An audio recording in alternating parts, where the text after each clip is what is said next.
Hello बच्चों, आज हम relation and functions episode 2 start करने जा रहे हैं।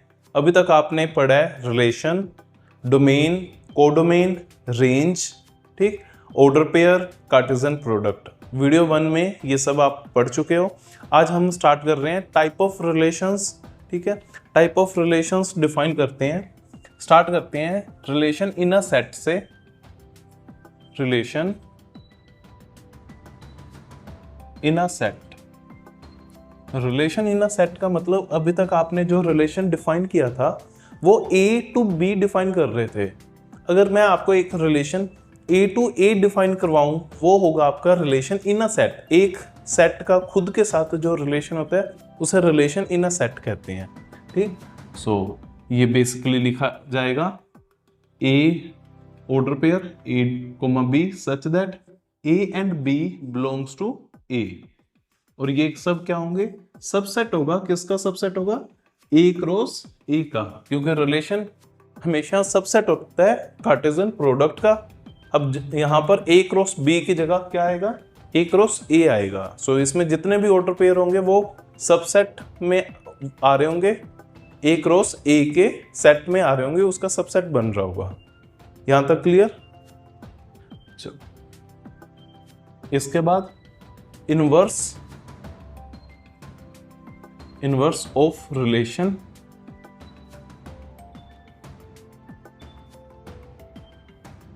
इनवर्स ऑफ रिलेशन की बात करें तो अगर मेरे पास लेट करो एक रिलेशन है, relation A, B order pair such that A belongs to capital A and B belongs to capital B। ये कोई भी मैंने एक रिलेशन रखा, E और B आपके दो नॉन एम्प्टी सेट्स हैं and small a small b elements हैं। सो ऑर्डर पेयर बन गया। ये एक सिंपल रिलेशन लिखा मैंने। अब जब मैं इनवर्स ऑफ रिलेशन की बात करूंगा, अभी आपने इस रिलेशन को A टू B मैप किया है। अगर सेम वे से मैं B टू A मैप करने का ट्राई करूं, इनवर्स मैपिंग, जिस वे से आप गए थे उसी रास्ते से अगर वापस आओगे, वो बेसिकली इनवर्स रिलेशन बनता है। ठीक, तो इसमें एलिमेंट कैसे होंगे फिर? Inverse of R is equal, इसमें भी ऑर्डर पेयर आएगा बट ऑर्डर पेयर का ऑर्डर चेंज हो जाएगा। फर्स्ट एलिमेंट उसका सेकंड एलिमेंट होगा, B, A बनेगा, इंटरचेंज हो गए such that B belongs to capital B and A belongs to capital A। ये आपका इनवर्स रिलेशन बना। क्लियर? अब इनवर्स रिलेशन आपने सिंपल रिलेशन का बनाया। अब ध्यान से देखना, जब मैं बात करता हूं डोमेन की, डोमेन ऑफ R, जो आपके रिलेशन का डोमेन है, डोमेन क्या होगा? First element of order pair. ये आपका इसमें क्या है? रेंज में आ रहा है, सेकंड एलिमेंट है। तो domain of R is equal to range of R inverse. Inverse map का रेंज बन जाएगा। और सेम एज इज R का range, range of R equal होगा domain of R inverse. R inverse की डोमेन बन जाएगा वो। ठीक, ये इनवर्स मैपिंग आपकी बनी। इनवर्स ऑफ ए डिनोट कैसे करोगे आप? R raise to power -1। ये -1 पावर नहीं है, सिंबॉलिकल फॉर्म है इनवर्स ऑफ R को लिखने का। इसे रीड भी इनवर्स ऑफ R करेंगे, R इनवर्स या इनवर्स ऑफ R। क्लियर यहां तक? चलो, इसके बाद आपके पास आइडेंटिटी मैपिंग।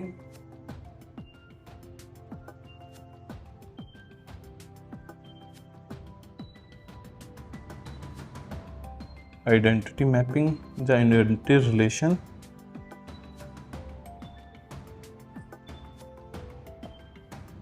आइडेंटिटी रिलेशन की बात करूं तो आइडेंटिटी रिलेशन एक तो इन अ सेट बनेगा, A टू A की ही बात की जाएगी, और उसमें भी पर्टिकुलर वो रिलेशन जो जिस एलिमेंट को पिक कर रहा है उसे उसी पे मैप कर रहा है। फॉर एग्जाम्पल अगर आपके पास सेट है 1 to 10 काउंटिंग का, तो अगर आप ऑर्डर पेयर लिखो 1 1, 1 को 1 से मैप किया, 2 2, 2 को 2 से मैप किया, 3 3, 4 4 एंड सो ऑन, 10 10, सभी ऑर्डर पेयर आपने लिखे 1 1 2 2 अप टू 10 10। आपके पास 10 ऑर्डर पेयर आ रहे हैं, सेम एलिमेंट के आ रहे हैं, तो वो आइडेंटिटी मैपिंग होगा। ठीक, सो आइडेंटिटी मैपिंग को मैथमेटिकली लिखोगे कैसे, R is equal, order pair में क्या रखोगे, A कोमा A, जो एलिमेंट फर्स्ट पोजीशन पे आ रहा है ऑर्डर पेयर में वो ही एलिमेंट सेकंड पोजीशन पे आएगा। ठीक, so such that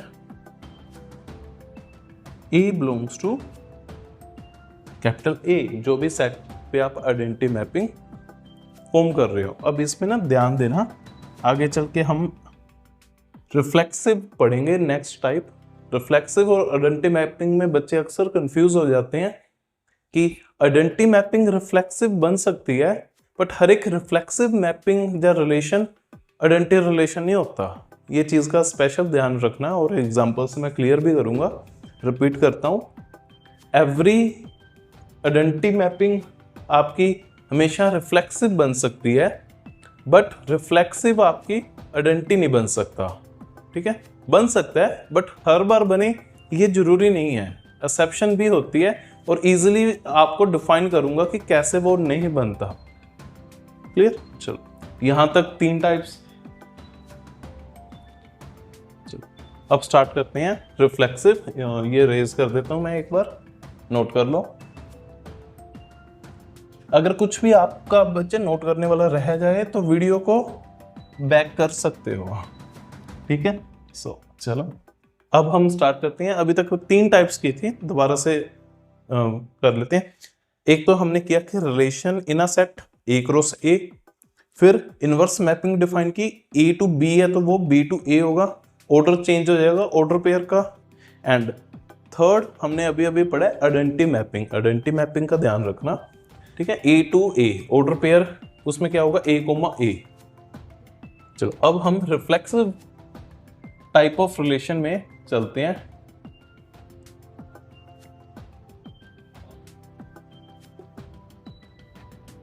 type of relation, देखो इससे ज्यादा टाइप्स भी होती हैं, बट हमें जो मेन 3 टाइप्स की डिस्कशन करनी है इस वीडियो में, वो है रिफ्लेक्सिव, सिमेट्रिक और ट्रांजिटिव। +2 में इसी के अराउंड क्वेश्चन पूछा जाता है। कोई भी आपको रिलेशन देंगे और आपसे पूछेंगे is it a reflexive relation और is it a transitive relation, और show that it's a equivalence relation. Equivalence relation मतलब a relation which is reflexive, symmetric and transitive. जो तीनों कंडीशंस को होल्ड करेगा वो आपका इक्विवेलेंस रिलेशन में बनेगा। अभी डिफाइन करते हैं, अभी स्टार्ट करते हैं रिफ्लेक्सिव से। First type reflexive relation.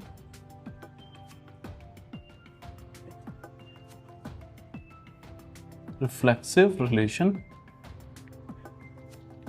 Reflexive relation में हम, एक मिनट, रिलेशन R, कोई भी आपके पास एक रिलेशन है R, वो रिफ्लेक्सिव कब होगा, जब उसमें A cross A comma A belongs to R, for all A belongs to capital A। जो भी सेट पे आप रिलेशन डिफाइन कर रहे हो, R यहाँ पे क्या है, एक रिलेशन, A टू A का रिलेशन है। ठीक है, उस रिलेशन में हमेशा क्या होना चाहिए, A comma A order pair itself का, जो फर्स्ट पोजीशन पे वही सेकंड पोजीशन पे होना चाहिए, जैसे आइडेंटिटी मैपिंग में पढ़ा। बट अभी डिफरेंस क्लियर करता हूँ, क्या डिफरेंस है। A comma A belongs to capital A set की बात कर रहा हूँ मैं। तो ये तो अभी सेम हमने पढ़ा था आइडेंटिटी मैपिंग में, बट आइडेंटिटी मैपिंग का आपने रूल क्या पढ़ा था, relation equal order pair A comma A such that A belongs to, उसमें हमने आइडेंटिटी मैपिंग, ये मैंने आइडेंटिटी मैपिंग लिखी है, आइडेंटिटी मैपिंग या आइडेंटिटी रिलेशन। इस रिलेशन में ध्यान से देखो, आपने रिलेशन बनाया और रूल डिफाइन किया है। क्या रूल है? उसमें सिर्फ वो ही ऑर्डर पेयर आ सकता है जो सेम होगा ए कोमा ए, और वो ए कहाँ आना चाहिए? ए सेट में आना चाहिए। लेट आपने ए सेट कंसिडर किया 1 2 3, 3 एलिमेंट लिए। आइडेंटिटी मैपिंग डिफाइन कर रहा हूं और आइडेंटिटी मैपिंग को आई से भी रिलेशन को लिख देते हैं। सो आई इक्वल क्या होगा आपका? बोलो जल्दी से। आइडेंटिटी मैपिंग क्या बनेगी? 1 कोमा 1, 2 कोमा 2, 3 कोमा 3। ये आपकी आइडेंटिटी मैपिंग बना, और ये रिफ्लेक्सिव भी है। Identity as well reflexive. अब मैं, क्योंकि देखो रिफ्लेक्सिव क्या कहता था, ए में आना चाहिए, मतलब 1 आ रहा है, 2 आ रहा है, 3 आ रहा है, ऑल सभी 3 ही थे, सभी आगे सबका सेम होना चाहिए, ए कोमा ए, ए कोमा ए, ए कोमा ए। सो दोनों कंडीशंस को होल्ड कर गया ये मैप। अब एक और एग्जांपल लिख रहा हूं, एक रिलेशन लिखा, ए पे ही डिफाइन किया ये भी relation, 1 comma 1, 2 comma 2, 3 comma 3, 1 comma 2, 1 comma 3, चलो 2 कोमा 3 कुछ भी लिख लो। चलो ये मैंने एक एग्जांपल लिखे हैं। अब इसे ध्यान से देखो, कितने एलिमेंट है? 3 एलिमेंट है, तीनों का ऑर्डर पेयर आ रहा है 1 1 2 2 3 3। रिफ्लेक्सिव में डिफाइन किया था कि रिलेशन में ए कोमा ए आना चाहिए for all A. So 3 he element थे, तीनों का ऑर्डर पेयर बन के आ गया हमारे पास 1 2 3। सो ये रिफ्लेक्सिव रिलेशन तो बन गया, बट आइडेंटिटी नहीं होगा, ये आइडेंटिटी रिलेशन नहीं होगा।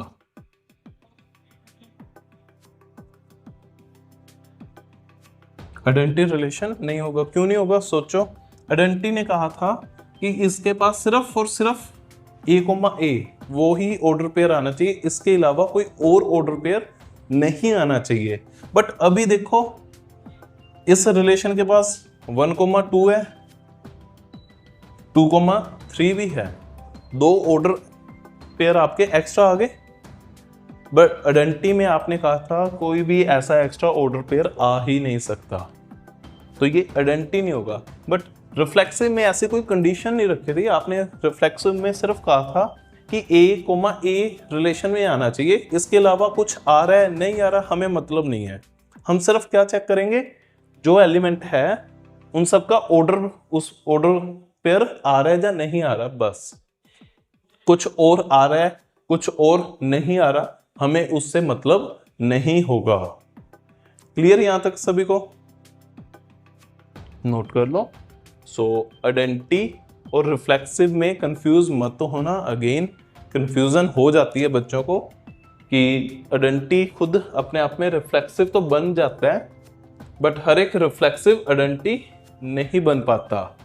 ये एग्जांपल भी नोट करके रख सकते हो, नोट्स बनाते रहना साथ साथ में। चलो एग्जांपल एक बार रिमूव करते हैं। अब रिफ्लेक्सिव के बाद सेकंड टाइप की बात करते हैं, symmetric relation.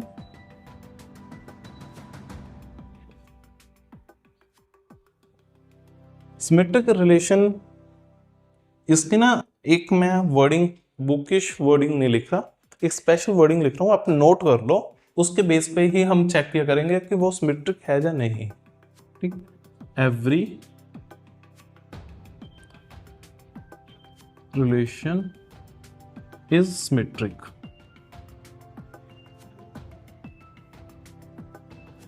Every relation is symmetric except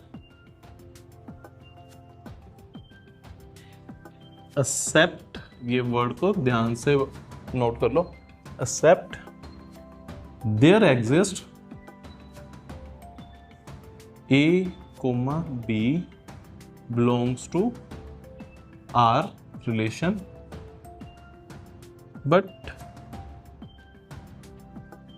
B comma A does not belongs to relation. हर एक रिलेशन अपने आप में सिमेट्रिक रिलेशन होता है। सिमेट्रिक का मतलब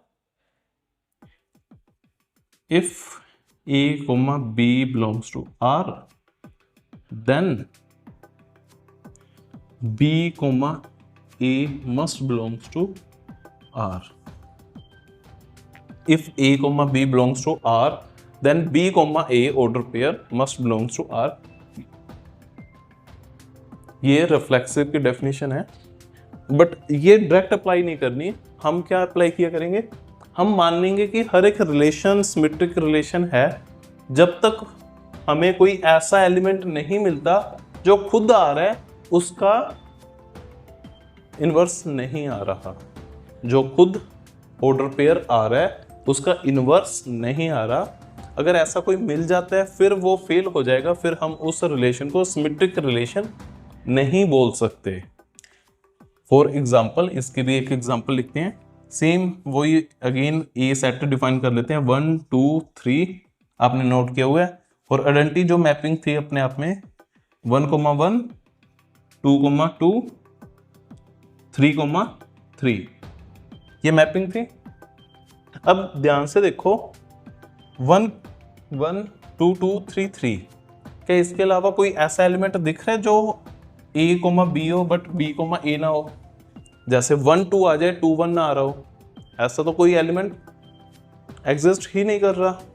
सो अगर इस पर्टिकुलर रिलेशन में आप चेक नहीं कर पा रहे ऐसा, तो वो हमेशा क्या हो जाएगा, सिमेट्रिक हो जाएगा, वो सिमेट्रिक बन जाएगा। अगेन एक और रिलेशन डिफाइन करता हूं जो सिमेट्रिक ना हो, इसी का यूज करता हूं मैं दोबारा से। इसी सेट को लिखा, देखो ध्यान से, उसी सेट को लिखा बट इसमें एक ऑर्डर पेयर एक्स्ट्रा रख दिया 1 2। तो क्या अब ये सिमेट्रिक होगा?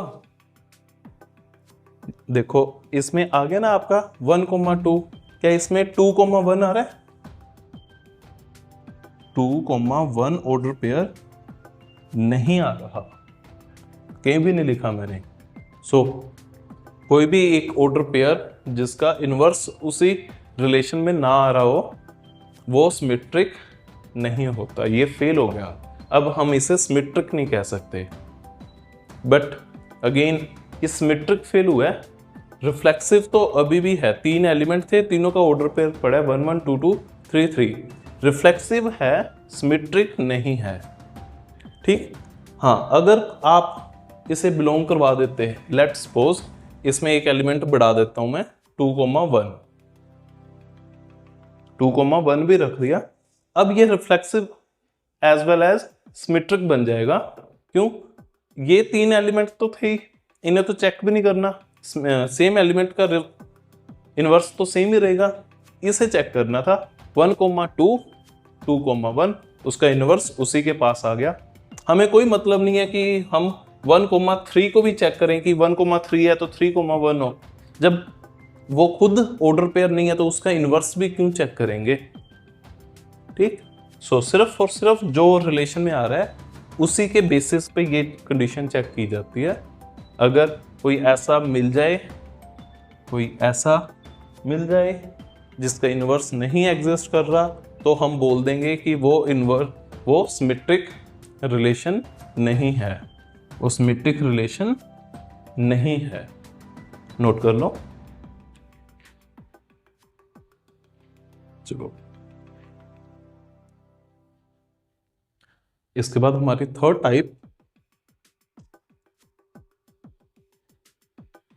टाइप है ट्रांजिटिव रिलेशन।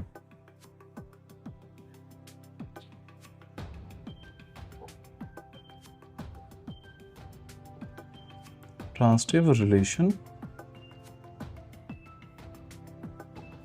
बच्चों यहां तक अगर आपको समझ आ रहा है तो प्लीज लाइक जरूर कर देना वीडियो, और कोई भी वैल्यूएबल कमेंट्स करना चाहते हो, आपको लगता है कुछ इम्प्रूवमेंट, तो प्लीज कमेंट भी कर सकते हो। ठीक है, चलो हाँ, अब ट्रांसिटिव रिलेशन की बात करते हैं। ट्रांसिटिव रिलेशन की भी सेम डेफिनेशन लिखो, every relation is transitive. Every relation is transitive relation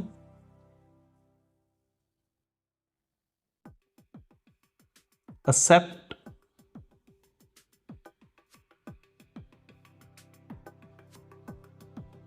there exists A, B belongs to R and B, C belongs to R. A, B belongs to R, B, C belongs to R, but A, C does not belongs to R, where A, B and C belongs to capital A.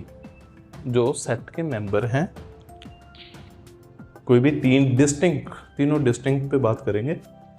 A, B order pair आ रहा है, B, C भी order pair आ रहा है, but A, C order pair उसमें नहीं मिला तो हम बोल देंगे वो ट्रांसिटिव नहीं है।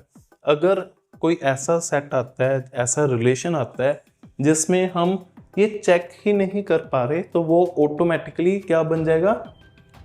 ट्रांसिटिव, क्योंकि every relation is transitive except अगर कोई ऐसी कंडीशन मिल जाए जो फेल करे। अगर वो फेल नहीं हो पा रहा तो वो अपने आप पास हो जाएगा। ठीक है, सिंपल लॉजिक है। अगर फेल नहीं है तो वो पास में कंसीडर करोगे। ये दोनों फेल पे काम करते हैं। अगर फेल होंगे तो ठीक है, अगर फेल नहीं हो पा रहे तो उसे सिमेट्रिक और ट्रांसिटिव बोलना पड़ेगा। फिर इसकी एक एग्जांपल, सेम सेट मैं लिखता हूँ 1 2 3, ठीक है। रिलेशन बनाते हैं इस पर 1, 2, 2, 3, 2, 1, 1, 3 और चलो 2, 3। लो ये एक एग्जांपल लिखी है, नोट करो और एक बार खुद चेक करने की ट्राई करो ये ट्रांसिटिव है। दिख रहा है transitive? A B C, A B, अच्छा सॉरी 2 बार लिख दिया यहाँ पे, ये लिख दिया था। ओके एक मिनट इसे चेंज करते हैं, ए बी सी, कोई और एलिमेंट लिख लेते हैं 3 1, कुछ भी रैंडम लिखना था। क्लियर? चलो अब चेक करो 1 2 2 3 1 3। अरे ये तो पास हो गया, इसके पास तो दिख रहा है ट्रांसिटिव, है ना। 2 1 1 3 2 1 1 3 2 3 है, हाँ 2 3 भी है। अरे ये तो इसमें भी पास हो गया। 3 1 1 2 3 2 दिख रहा है आपको कहीं? इसमें 3 2 दिखा? 3, 2 does not belongs to R। अरे ये अब फेल हो गया। फर्स्ट सिनेरियो में पास हो गया था, सेकंड सिनेरियो में भी पास हो गया था, बट जब थर्ड सिनेरियो से मैंने स्टार्ट किया कैलकुलेट करना तो फेल हो गया। क्यों फेल होगा? क्योंकि इसमें 3, 1 आ रहा है, 1, 2 आ रहा है। सो इसे मैं अगर इसे A, B बोलूं, ये मेरा बना B, C, but A, C तो मुझे दिख ही नहीं रहा कहीं। दिख रहा है क्या? ठीक, हर बार आपको चेक करना होगा A B B C C A, तब पास हो रहा है। जब आप इसे A, इसे B और इसे C कंसीडर कर रहे हो तब ये पास हो रहा है। बट एक भी ऐसा केस मैंने ढूंढ दिया रिलेशन में से, एक भी ऐसा केस ढूंढ दिया जब मिल गया आपको जो ए बी और सी कंसीडर करने पे ए सी नहीं जनरेट कर पा रहा, again A B B C, but C A generate नहीं हुआ उसी सेट के उसी रिलेशन के अंदर, तो वो ट्रांजिटिव नहीं होगा। ये ट्रांजिटिव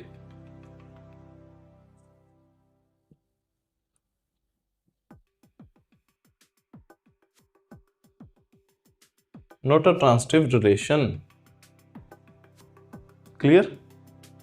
ट्रांजिटिव को चेक करते टाइम थोड़ा ध्यान रखना, सिर्फ एक पेयर कंप्लीट होने का मतलब ये नहीं होगा कि वो ट्रांजिटिव बन जाएगा। हर एक पॉसिबल पेयर को चेक करना पड़ेगा आपको ध्यान से, लॉजिकली।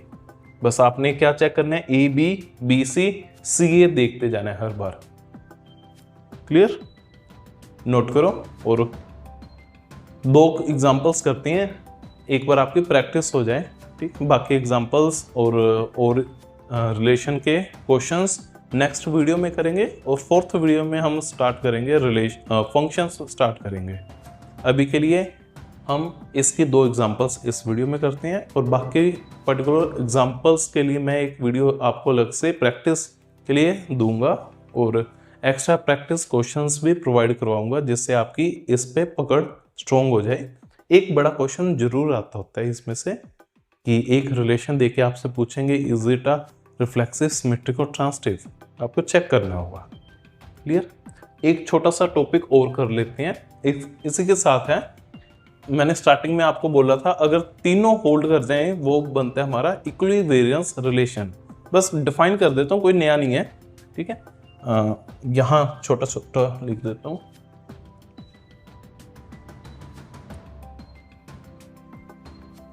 फोर्थ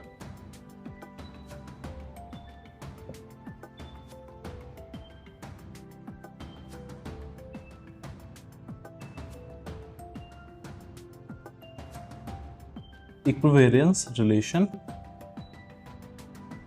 इक्विवेरियंस रिलेशन उस रिलेशन को कहेंगे जो रिफ्लेक्सिव, सिमेट्रिक और ट्रांजिटिव तीनों कंडीशंस को होल्ड करेगा। और आपका जो आइडेंटिटी रिलेशन होता है ना, वो इक्विवेरियंस रिलेशन होता है, क्योंकि आइडेंटिटी रिलेशन आपने जो पढ़ा था वो रिफ्लेक्सिव होता है, सिमेट्रिक भी होता है और ट्रांजिटिव भी होता है, ठीक है। वो एक सिंपल सी एग्जांपल है जो इक्विवेरियंस रिलेशन को होल्ड कर रही है।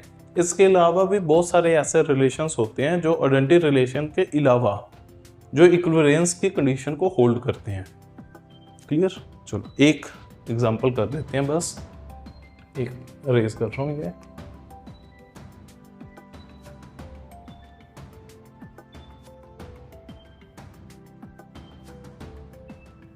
चलो एक एग्जांपल करते हैं।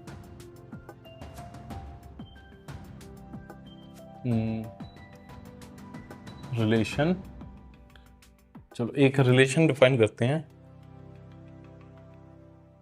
A comma B such that order pair रखा है,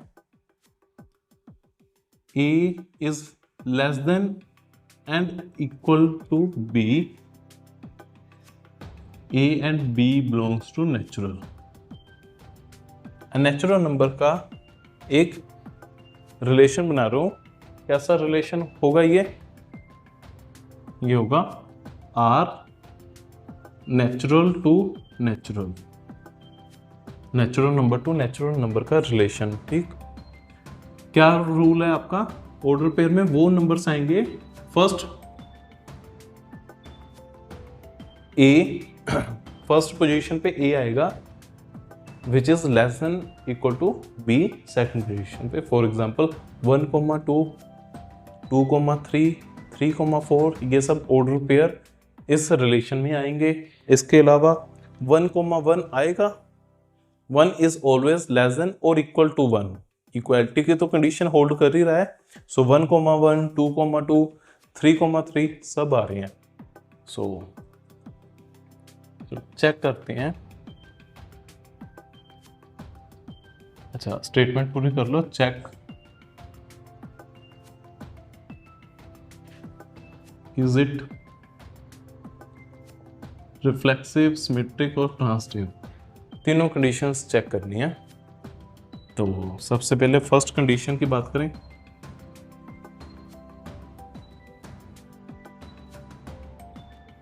A belongs to natural, A is always less than equal to A।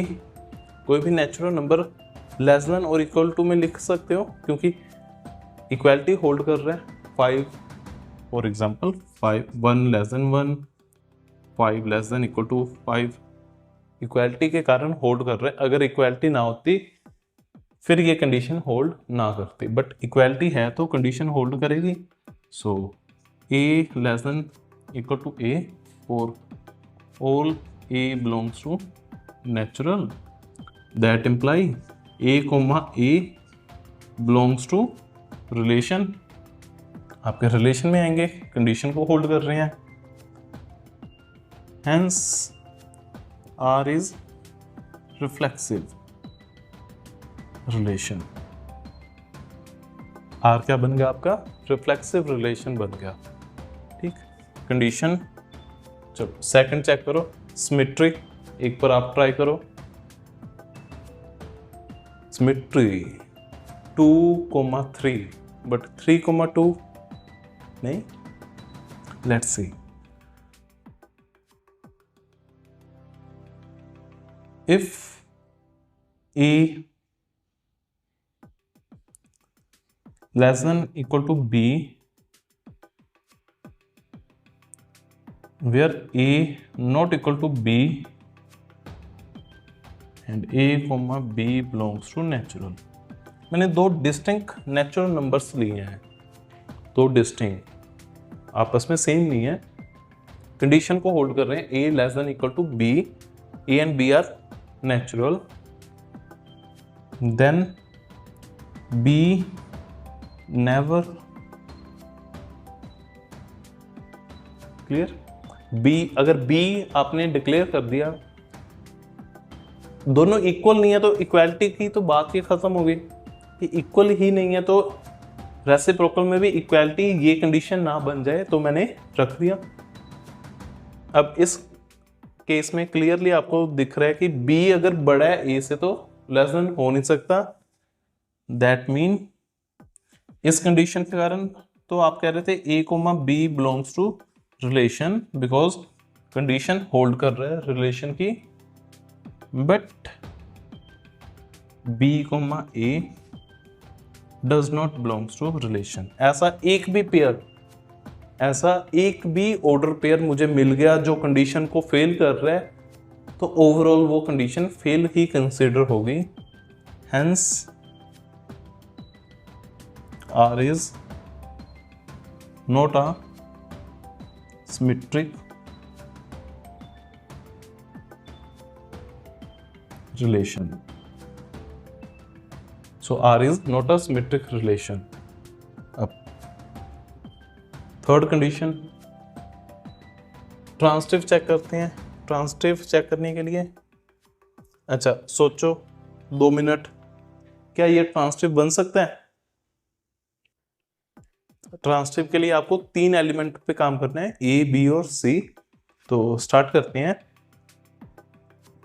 If A less than equal to B comma B less than equal to C where A, B और C belongs to natural number। A, B और C belongs to natural number। A less than equal to B, B less than equal to C। अगर A B से छोटा है, B C से छोटा है तो A अपने आप ही C से छोटा होगा ना। A B से छोटा है, B C से छोटा है तो सबसे बड़ा कौन हुआ? C। सबसे छोटा कौन हुआ? A। That imply A always less than equal to C। ये कंडीशन होल्ड कर जाएगी। अगर ये कंडीशन होल्ड कर गई, तीनों कंडीशन से हमें क्या मिला? A, B belongs to R, B, C belongs to R, and A, C also belongs to R. सो ये आपका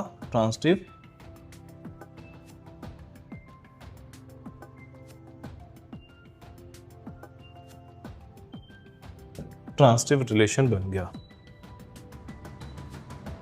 ठीक है, सो ये एक एग्जांपल बनी जो रिफ्लेक्सिव है, ट्रांजिटिव है, बट सिमेट्रिक नहीं है। सिमेट्रिक रिलेशन नहीं बन सकता, ट्रांजिटिव और रिफ्लेक्सिव बन सकता है। क्लियर? इस वे से आपको प्रूफ करने होंगे, नोट कर लो। चलो आज के लिए इतना ही करते हैं। अब नेक्स्ट वीडियो में हम और क्वेश्चंस की प्रैक्टिस करेंगे। और क्वेश्चंस किस टाइप के? अच्छे टाइप के क्वेश्चंस होंगे। For example a perpendicular set of perpendicular lines, क्या ये रिफ्लेक्सिव, सिमेट्रिक और ट्रांजिटिव बन सकता है?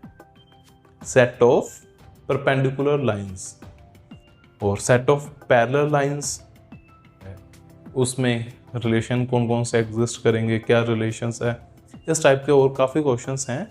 हम उनकी प्रैक्टिस करेंगे, अच्छे लेवल के क्वेश्चंस की। और आज के लिए इतना ही। होप सो आपको समझ आया होगा अच्छे से।